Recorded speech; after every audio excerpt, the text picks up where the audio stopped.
Transmitting data. Okay, here we go. Good evening, ladies and gentlemen. I'm Robert Saenz, and this is the Texas Examiner. And if you've been following us at the Texas Examiner, you'll know that we've had a few shows that have been very interesting. We've had shows on mental health, we've had shows on public safety, and we've even had political opponents from 2 different parties or 3 different parties on the show. Tonight, though, we have a special guest. We are honored to have County Commissioner from Kendall County Precinct 1, Christina Bergmann. Welcome, Christina. Good evening. Thank you. And I appreciate the opportunity that you're giving me this evening. Well, thank you for being with us after hours. Yes. Here in the studios. So we're here at the Kellum Family Medicine Studios, and we're glad to have you all on the show. This forum is meant to provide our Kendall County residents an opportunity to get to know our officials, specifically our County Commissioner tonight, Ms. Christina Bergmann. And we're pleased that we are offering this live stream today or tonight and giving everyone an opportunity to send in their questions via chat. This is our first live stream, so please bear with us if we experience any technical difficulties. However, the show will be recorded and you can share this or view it at a later time if you missed any of the questions. We have a series of questions tonight that we're going to ask the Commissioner. But before we start, we ask that if you submit something online, 1 is that you do it respectfully. 2 is that your question be relevant to Kendall County and preferably to Precinct 1 in Kendall County. And 3, that you identify yourself. Some of you may have an online chat name, so we'd like you to identify yourself so that the Commissioner can better address your question. So let's get started.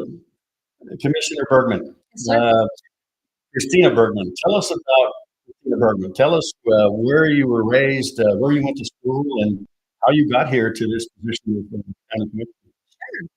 So I was born and raised here in Bernie, lived here all my life. 1993 graduate of Bernie High School, go Greyhounds. So I left briefly and lived in San Marcos and went to Southwest Texas and obtained my business degree there, and then came straight back home and worked in the family business. My family had a Bergmann Lumber Company, which was a long-time standing 6-year business on downtown Main Street. So after graduating college, I came back and I managed my family business until we closed in 2017. And at that time, I became County Commissioner. Fantastic. Thank you for sharing that with us. Commissioner, let's talk about some of your key accomplishments that you feel you've accomplished in this latest term. Okay, so a couple of the things most recently is County Commissioner's Court has approved moving the acreage average for developments from 6 to 10 acres, and that was done to try and help the water quality of Kendall County. So the minimum for a well is going to be 10 acres now. Now, people are like, I only have 6 acres, but that's fine because you're vested. And so if you prior had less than 10 acres, you do a well, so don't worry about that. Grandfather clause. You're grandfathered in, you're vested in on those acreage, but anything moving forward, it's going to be a 10 acres. So I know water is a very hot topic in our community. There's only so many straws you can put down in there before things start going dry, which we've realized in the last couple of years that that's happening quicker than we thought it would. So that's one of the things. A couple of the things that I've personally been involved in is the County Wildfire Protection Plan. And Christy Wiley and I worked on that along with others. Former Chief Bernie Fire Department, Doug McCall, was instrumental in that as well. And we worked with our local fire departments to put together this County Wildfire Protection Plan. And this court adopted it, the judge signed it, and it's there. And I'm hoping now that we have that plan in place that we can actually start implementing some of those things to protect our citizens from any type of wildfire in our area. That goes back to the weather and water availability. Sure, of course. For fighting those fires. Sure. So also been part of implementing a public defender's office, which helps with our jail population and gets people through those. Pretrial service also was that. One of the things that I did shortly after getting in office, I would go sit in the district courtroom and just see how district court worked. And I realized that we had a problem with audio and visual in there, and I was a little embarrassed by that. So I got with the district court Judge Cahoon and visited with her on that. And we did multiple upgrades, audio and visual, to the district courtroom. And it's very difficult courtrooms because she's constantly having trials or juries or something in that courtroom. So we were on a time crunch. And so we were implementing those on a time crunch, and I actually got in there and helped paint the district courtroom to meet that time crunch. Okay. Paintbrush in hand. Actually getting out there. And I painting. was actually painting on ladder, painting the ceiling, polishing the benches and stuff like that. So I'm proud of being able to make those upgrades for our constituents when they come in and see our courtroom as well and use our district court. So those are just a couple of them that I'm really proud of to be part of. And what are some projects that you're planning to focus, assuming you get reelected, to focus on in this next term? Okay. So I mentioned the CWPP. I'm hoping that we can move forward and implement some of the things that have come out of that plan. Another one is our law library is a space on our second floor of the courthouse, and lots of books. Very few people use books these days. Majority of the individuals do electronic. So again, working with the district court and trying to see about moving that to digital and do just little pods of computers for people that need it. But also that helps us utilize more space in the courtroom because we're growing and we only have so much space to grow in the courthouse. So working with the district court again to try and get the law library over to digital. And then most recently, Justice of the Peace Rita Presser in Precinct 4 and I are working to explore the idea of bringing a multi-county medical examiner here. Because right now, if a JP goes and pronounces a death and needs transport or an autopsy, it goes to Austin. And we pay the cost for the funeral home to transport back and forth, as well as the cost for the autopsy there. So we're starting to kick off and explore the possibility of doing a joint task force kind of with medical examiner to use and share the cost with adjoining counties. So kicking that off and hopefully starting some meetings up very soon on that. Wonderful. Thank you. Now, Commissioner, I'm going to start asking you some questions that I have here that we've acquired from some of your constituents, some people on social media in anticipation for this forum. And so let me ask you this. According to the Census Bureau estimates, Kendall County, Texas grew from 33,410 residents in 2010 and to almost 49,000 in 2022. Bernie being the largest city, of course, doubled in size as well. With all this growth, Commissioner, how do you address some of your critics that say, whether this is fair or not, that during your tenure you have been very pro-growth, a commissioner is very pro-growth, and very favorable to some of these developers? How do you address that? What's your response to that? So what I will say is, yes, we are booming and everyone's coming here. And the issue is that everyone has property rights, including developers. Individuals have property rights, and developers that own property have property rights as well. So we've got to find that line to say, okay, yes, you're here. The other issue is that Austin has kind of held our hands on what we can and cannot regulate for developers. So a lot of times there's a checklist, and if a developer comes in and says, okay, I want to do this, and they've met all the requirements that we can legally require them to, we have no legal basis to tell them no. So at that point, and there's been times that I've said this, is, look, I don't like your development. I don't want your development here, but basis. And why would I, as a commissioner, vote no against something that I know we couldn't win in court? So now we would waste our taxpayers' monies fighting something in court that we really knew in the beginning that we couldn't do. So on the aspect of pro-growth is there's a fine line between pro-growth and following the law. The other thing is that if we don't grow, we regress. And so we've got to find that happy balance between growing and keeping our community what it is, that small town feel, that charm that everyone moved here for. But if we're not growing and bringing in new things, we're not getting a new tax base, people aren't coming here, and then people start leaving, businesses start closing. So finding that fine line between growth and progress is something that I do. And one of the things that I do in most all of my votes is I call it the ripple effect. My vote today, what is that going to do for the future? And how is that going to ripple affect the future on what I do today? growth wise or transportation wise or anything is looking to see what is the long-term goal of our county. I mean, I've lived here, I've grown up here, I've seen the changes. I used to ride my bike on Main Street after business hours while my parents were working at the store, and there's no traffic, right? Nowadays, don't even try and cross the street without using a crosswalk. So it's coming. People are coming. They found us. It's not going to slow down. So let's find that happy balance to make it still a charming place to live. Well, thank you. What are outside? You mentioned water. You mentioned, of course, we talked about the growth. What other challenges do you think you'll be facing in this new term, assuming you're reelected? So infrastructure is one of them. A lot of times we get these big developments. We've got a lot of people moving in, and what they don't realize, some people don't realize is, okay, well, we need to keep our service up to level at the courthouse. You also have law enforcement. So we have to provide more law enforcement to protect the area and the citizens. EMS is county only, but we service the city of Bernie. And so we've also had to increase our EMS presence, which we're building and expanding out to Bergheim, building a new EMS station. In fact, just down the street from this studio here. Yes, sir, just down the street. So that's another added expense that the county has. And so the infrastructure and trying to keep things and keep our constituents and our residents safe, we have to up those things.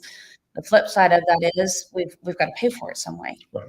So nobody wants their taxes raised, right? And we've done well. I say we've lowered taxes the last two tax budgets, which is good. But somehow we've got to find funds for those. So that's kind of where the growth comes back in. Is sales tax and property tax helps offset that a little bit too. So the infrastructure and the level of service that people expect from the county is one of the top things that I think we're going to have to focus a little bit more on to have that level of service. Okay. Let's talk about fiscal responsibility. You know, what is your approach towards fiscal responsibility? I know this is a very conservative county, and that's a big deal, you know, being fiscally conservative as an elected official. Tell us a little bit about how that works. You're one of 5 members in the court, and when you have to work on the annual budget, I'm assuming you're not always very popular with even your own department heads. So how do you approach the budget and telling these department heads, no? And in your experience, which are the top 2 or 3 departments that I guess account for most of our dollars? So most of our dollars actually go to our employees. It is employees. That's one of our biggest budget items is personnel. And then it goes over to, I would say that the next one would be our law enforcement and our road and bridge crews and things like that. So budget is difficult because everyone comes in with their wish list, and not everyone can get everything on their wish list. And it's very difficult, as you said, to tell one department head, I'm sorry, you're not going to get this year because we don't have the funds for it.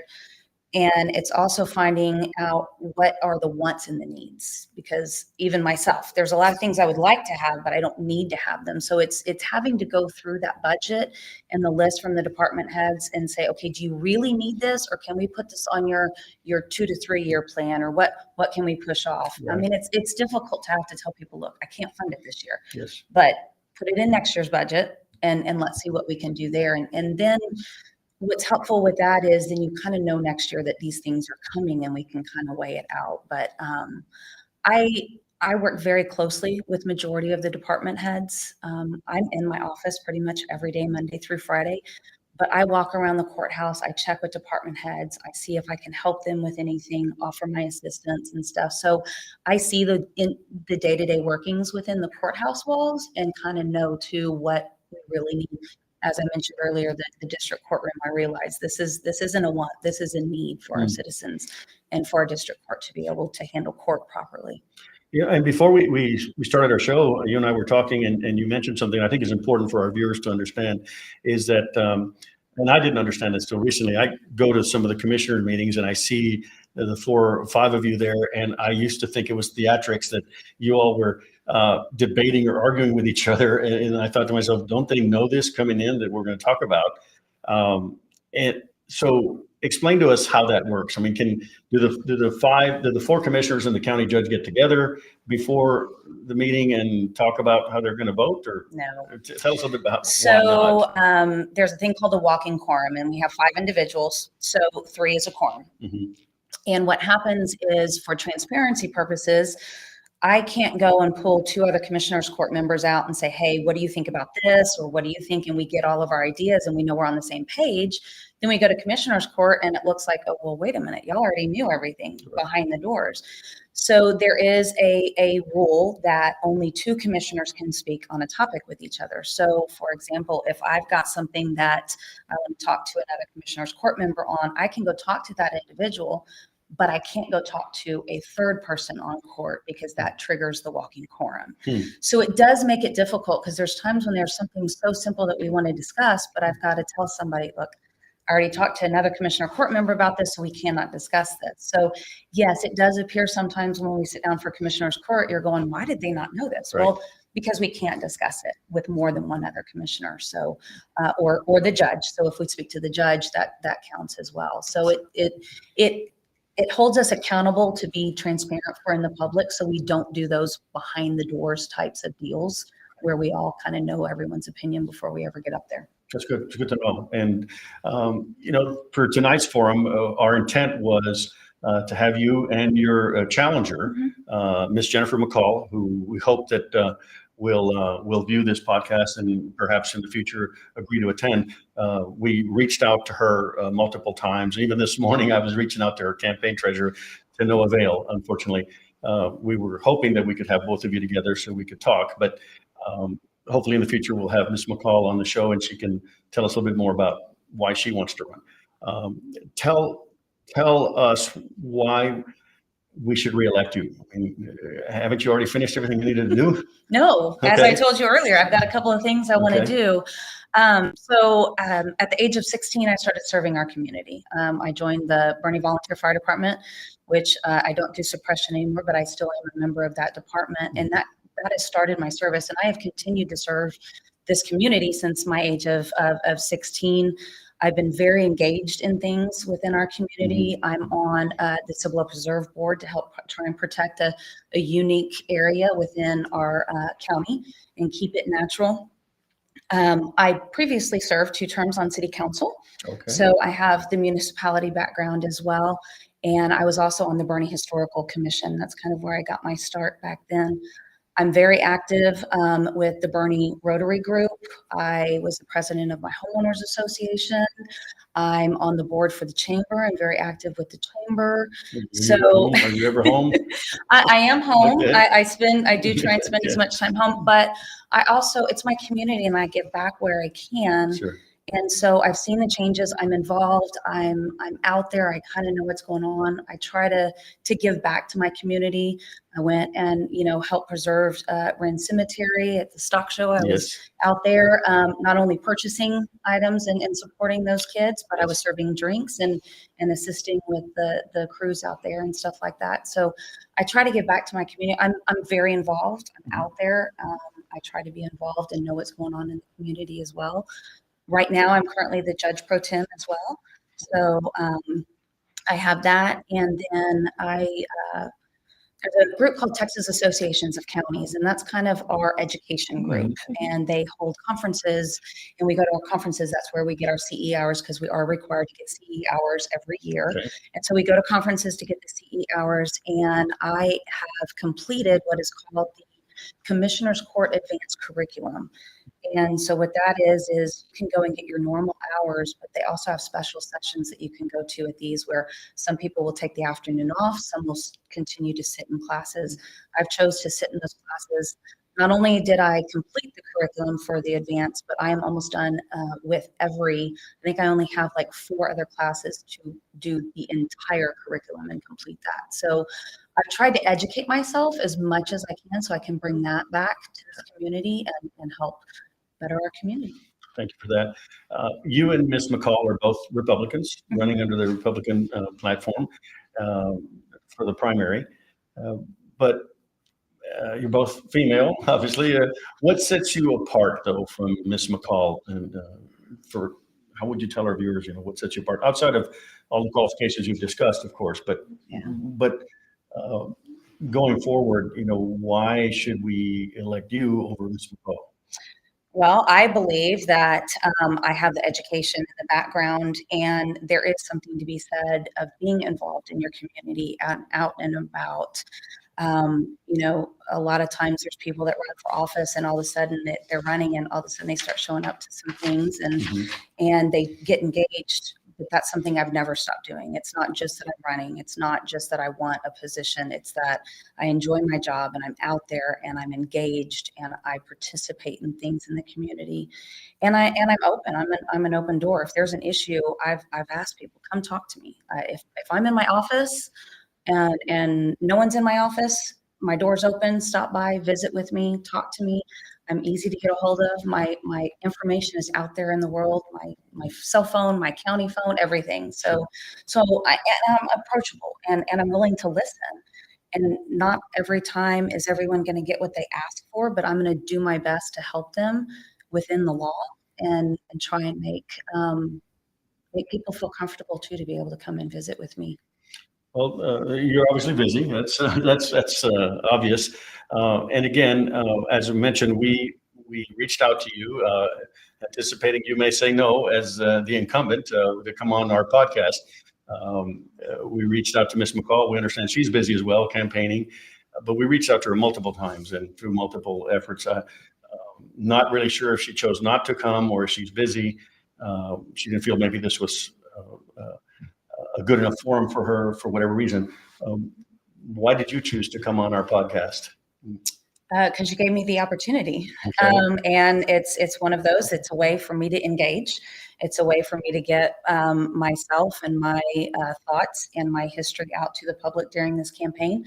But it's also an opportunity for people to know their commissioner and what they do and how they do things and the practice of a commissioner as well. So I appreciated the call and the opportunity. And as you know, it didn't take me long to say, sure. Yeah. I mean, why not? Sure. It's a great way to get out there to our community.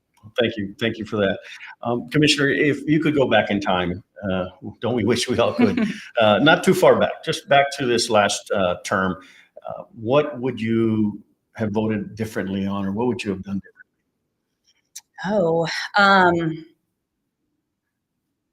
Voted differently on, I can't think of anything specifically that I would have voted differently on. Some things that I would have changed was pushed a little bit more with legislation and try to get legislation, as I mentioned earlier, that we didn't have the tools in our toolbox to do those types of things, and try, which we did. Commissioner's Court has gone twice to legislation and asked for a little bit more control. There is a development. It's a WCID in my precinct that I will say, I can't say I wish I would have voted differently because I didn't have a legal basis to vote on it, but it is one of the bigger developments, and WCIDs can be a little tricky. And so explain that, what a WCID is for our viewers. Water Development Improvement District. And so they can bring in their own water and their sewer and they're kind of like their own little village. A little domain, okay. Their domain, they pay their own dues. They maintain everything within inside their meets and bounds and stuff. They're still bound by the county's rules and they are, but it's a little bit different because they're like their own little community that they can do stuff on. And so that there's also things called MUDs, utility districts and stuff. So those can be a little tricky in trying to work through and get things figured out. This particular one had a development agreement with the city of Barney. Okay. So I did work closely with the city of Barney and asked them, hey, in your agreement, can you try and put these things in there for us to help the county, because they're going to impact the county. They're impacting our roadways, which was one of the big things. So they had to do a traffic impact analysis. And on that, it came back and said they need to spend this much money on roadways. And they were going to use some within their meets and bounds. And I said, no, we're going to use those on our county roads because you're the one that's going to mess up our roads. We need the improvements. Why should the county taxpayers have to pay for this when it's an issue that you're causing? And so there's 3 county roads that abut that specific subdivision that are getting improved now because of that. Okay. One other question that one individual submitted to us was that of course, there's always critics, right? That's part of being in this position. But one of the criticisms was that because you're involved in so many organizations in the community, it's a criticism and a question is, do you feel like there's a conflict of interest many times because you're involved in so many other organizations in the community as a county commissioner? I don't think so, because majority of them, I'm an advocate for our county, and I'm in these on these boards and in with these organizations to have that connection and that collaboration. So there's a lot of collaboration that goes on. It's not just the county. We collaborate with the city on things. We collaborate with Hill Country Family Services on things, Concrosty Center. So being involved and out there, again, to know what those needs are for our community, I'm in with these organizations and I hear those conversations. One of the most recent ones that I've been involved with is the Alamo Area Workforce. And I've been going to some group meetings with them to say, what can we do for our community? Well, now as being part of that discussion, I'm actually trying to set up a meeting with the judge to say, hey, look, what can we do to help them, to help our community? Because there is an issue. There still is a couple of issues out there. So time-wise, I believe I manage my time very well. I schedule things. I do my duties at the courthouse and my commissioner's job, but I'm still a commissioner when I go to all these board meetings as well, and bring back whatever I can to make the county a better place, not only in the courthouse, but with the county and its individuals as well. My co-host, Jon Tipton, who's actually here with us today, behind the scenes, running the monitors, had a list of questions that he presented to me. And it's kind of like that battery of questions, just say yes or no, for or against. So just briefly, are you for or against individual property rights? I am for individual property rights. Okay. Texas seceding, are you for or against that? I'm undecided on that one. Okay. Legalization of marijuana. Undecided on that one, but kind of leaning more towards not legalizing it. Okay. Tax abatements and concessions. It depends on what the business is, what they're bringing to us, and that's a difficult just yes or no. Because feel free to elaborate. Go ahead. There's so much that goes into that. So it depends on the business. It depends on what they're asking, how long they're asking, and things like that. So it's not a hard no. That's not a hard no, hard yes. I've said no to some, and I've said yes to some. And I think it's, again, that ripple effect that I mentioned earlier is, by making that decision one way or the other, what can it benefit us, or what can it be a detriment to our community? So can't do it. Sorry, John, can't do a hard yes or no on that one. He does that to me too. John just doesn't give me a lot of wiggle room, but I'm gonna go back to a couple of these and let you elaborate a little bit. But before that, impeachment of Ken Paxton, John? That wasn't actually my question. That was posed to me to ask, and I said that I would. So I know it's a touchy subject inside the party. So I think there's some folks that are asking. Our viewers don't need to come after Jon Tipton for that question. That was they can. I wouldn't do this show if I didn't expect somebody to get mad and come after us. Well said. So impeachment of Ken Paxton, that's a hot issue. It is a hot issue, and actually I would rather not comment on that one. Oh gosh, okay, fair enough. I'm not gonna hold your feet to the fire. Okay. Legalization of marijuana. Let's go back to that. You said you're kind of undecided about that. Is that? Yeah, I mean, I'm not a medical person. I don't know a whole lot about it, but I've had some people reach out to me, and I see a benefit in it, but I also see a detriment in it. So it's finding that fine line. Some of the research that I've done says once you do it, then it becomes even worse, and it's a problem. My concern is the youth and the accessibility to youth on that, and educating the youth, because their brain's still developing and they're not mature enough. And so then you do that. And it's just like anything else. It's out there. Alcohol or it's all out there, and they can have access to it. But I'm a little bit more worried about legalizing that and having it readily available to our community.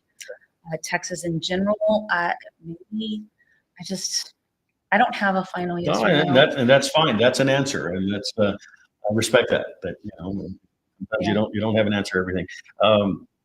I know this is a hot topic. John and I are inviting some guests in the future to be here, some that are pro-secession, Texas seceding, and some that are against it. We're going to have an interesting show on that. Same with legalization of marijuana. We got some that say it should be legal, some that say absolutely not. So those are shows that are coming up in the future, folks. On that note, I mean, secession. I mean, what's the pros and cons? Because there are pros and cons. There are. And so, I mean, we can be our own, but one of the things that I've gone back to when people have asked is, if we succeed, then we have no military. Okay. We have our own government. So then we have to create all that. And we have to start from scratch. Right. And so by separating from that and losing our military services, that scares me. And I'm a retired border patrol agent. That scares me of what's going to happen on the border. Yeah. You know, as it is, we're having a difficult time controlling it. So that's my number one thing of why no. Security is security. And if something were needed, we have the Texas National Guard, but all military branches, those are government entities of the United States. If we pull out from that, then who's going to protect us when we need it? Well, I'm sure there's viewers out there that probably have strong opinions on either side. We welcome that at the Texas Examiner. One of the things that we do here, commissioners, you've seen, is we try to invite guests that are on opposite sides of issues that can have respectful dialogue. You know, we've had the Republican Party chair, the Democrat Party chair. We've had a police chief and a defense attorney, a psychiatrist, and a patient who had different perspectives on mental health. And we pride ourselves in the Texas Examiner of doing that, of bringing people here with different perspectives so that we can discuss it respectfully and stimulate some dialogue. And not everything's black and white. Obviously, like the answers to our questions here, some you answered, some you weren't sure. So, Commissioner, I'd like to give you a chance to, as we wrap up, to tell the viewers, again, thank you for being here and taking advantage of this forum. Tell the viewers why, again, we should elect you once again as county commissioner and not your challenger. So I feel that I've done a good job with our community and my working relationship with the community, as well as the collaborations that I've dealt with. My longstanding history of education and a background in business and helping the community and my engagement, I think, is some of the most key things to say, okay, other than my opponent, what engagement, what things have been done. And so I think that's what makes me a little bit standing out in this race, is that I've been involved. I'm here, I'm active, I'm out there in the community, and I'm knowledgeable. I do have the history, and some people are like, well, you know, you're running again. Well, yeah, I still feel I have something to give. And I truly enjoy my job. I do. I wake up and I'm glad to be able to go do what I do. I love the people I work with. It's a great family, is what I call it, is our Kendall County family. And I'm there for them and they're there for me. And I still feel that I have stuff to give back to this community, and it's my hometown. And I believe I'm correct in saying I'm the only individual on Commissioner's Court that is a hometown Kendall County individual. So I think that says a lot too, because I've seen the changes. People move here for what it is, but then they want to change it too. And I want to keep it that small town feel and keep it my community and share that with the others coming in. Well, thank you. And the last question I have for you is, you talked about you want to run again. Term limits. We had Commissioner Chapman here recently, and he said one more term and that's it. We got that recorded, Commissioner Chapman. So and when he runs again, I'm going to remind him of that. But do you believe in term limits at the county level? So again, not a black and white question, but as I mentioned earlier, I think as long as someone is engaged and still able to give to the community and try and make it better and serve, then why not let them stay in there and do that, which is what I want. Now, when it gets done that I'm like, okay, I have nothing else to give, then I'll say, okay, I'm done. I'm going to let somebody else. But I've got my list of things that I want to continue working on, and I want to see forward to help our community. Well, thank you so much, Commissioner Christina Bergmann, Precinct 1, Kendall County. Before we sign off, Jon Tipton, do you have any parting words of wisdom for our viewers at the Texas Examiner? Believe it or not, I don't. That is hard to believe. But I actually am very grateful for your attendance and giving us the opportunity to share your story with our listeners and our viewers. Folks, if you haven't already, please subscribe, like, share, and comment on this forum, on this video, so that more folks can enjoy and gather the information that we provide. Other than that, Robert, I think we've done a fantastic job. Thank you so much, John. Thank you, Commissioner Bergmann. Thank you. And thank you to the viewers of the Texas Examiner. Continue to follow us, continue to communicate with us on Facebook, other social media outlets like Rumble, X, YouTube, and let us know how you feel about our show, and also suggest other people that we should have on the show. We're going to continue to bring elected officials, incumbents, challengers, invite them to come in, because I believe in a small county like this, I think every forum, every opportunity for an elected official or a challenger to appear is important. And again, thank you for taking this opportunity, Commissioner. And again, farewell to all. Good night, and thank you for tuning in to the Texas Examiner. I'm Robert Saenz, and my co-host, Jon Tipton. Good night, y'all.